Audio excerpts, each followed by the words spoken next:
Hi, everybody. My name is Rebecca Halsey. For my final technology leadership project, I examined technology leadership within my current role as an educational technology coordinator for Pittsfield Public Schools.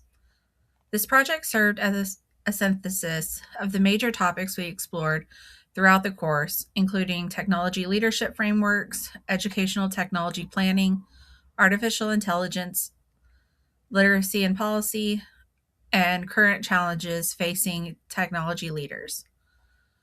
Through this process, I reflected on both the strengths and opportunities for growth within my district and developed recommendations for future technology leadership efforts. Pittsfield Public Schools rely heavily on technology to support teaching, learning, communication, assessment, and district operations. In my role, I work closely with teachers, administrators, and support staff to help implement and support systems such as Canvas, PowerSchool, Google Workspace, and other instructional technologies. One of the biggest lessons I learned this year is that technology leadership is about much more than managing systems. It requires building relationships, supporting educators, and helping people use technology effectively to achieve meaningful goals. One of the strengths I identified is the district's commitment to providing access to technology. Pittsfield has invested in infrastructure, student devices, and digital learning platforms that support teaching and learning. However, I also observed that access does not automatically lead to effective implementation. Through my work supporting teachers with Canvas and PowerSchool, I found that many challenges were not technical issues. Instead, they were often related to training, confidence, and understanding how systems work together. This reinforced the idea that technology leadership must focus on people as much as technology. During week 2, I examined technology planning through the Massachusetts Educational Technology Framework and the National Educational Technology Plan. One key takeaway was that successful technology planning goes beyond purchasing devices or implementing software. Effective planning includes equity, accessibility, professional learning, implementation, and ongoing evaluation. A good example from my workplace was the Hertberg Middle School Chromebook pilot that we introduced. While the project focused on devices, much of the work involved creating procedures, training staff, and building systems that supported successful implementation.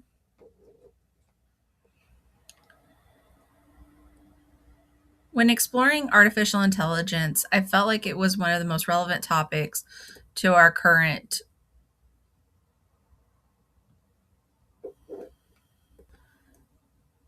environment in technology.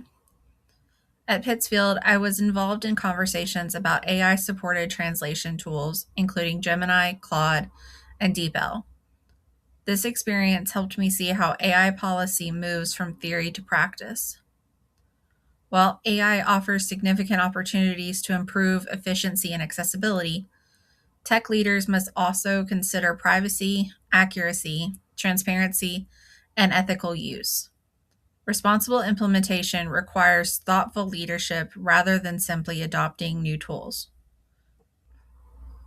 Ultimately, the biggest challenge I identified was professional development and instructional support. The district has invested in technology resources, but teachers need ongoing support to use those resources effectively. During Canvas and PowerSchool support efforts, many educators expressed frustration because they had not received significant or sufficient training on how the systems worked together. This reinforced a key lesson from the course. Technology implementation is only successful when people receive the support that they need. Ultimately, based on my analysis, I developed 4 recommendations. First, continue expanding professional learning opportunities that are ongoing and differentiated. Second, shifting current technology leadership towards instructional coaching and capacity building. Third, develop formal district guidance related to AI. And finally, implement regular evaluation processes to gather feedback and measure the effectiveness of technology initiatives. Together, these recommendations support a people-centered approach to technology leadership.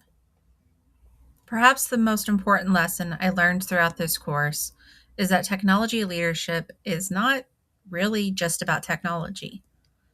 Tech leaders must build relationships, support professional growth of their teachers, communicate effectively, and help organize and navigate change.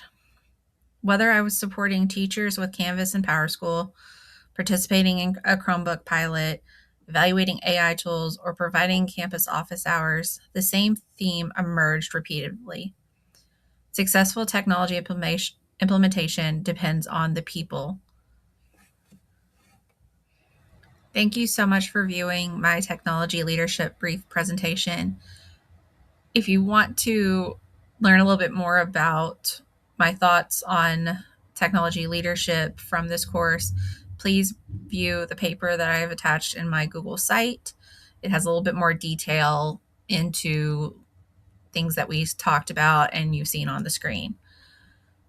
Ultimately, this project provided an opportunity to reflect on how technology leadership has evolved and how educational leaders can support meaningful technology integration. Moving forward, I hope to continue focusing on professional learning, responsible innovation, and helping educators feel confident using technology to support student success. Thank you so much for listening, and my references are on the next slide.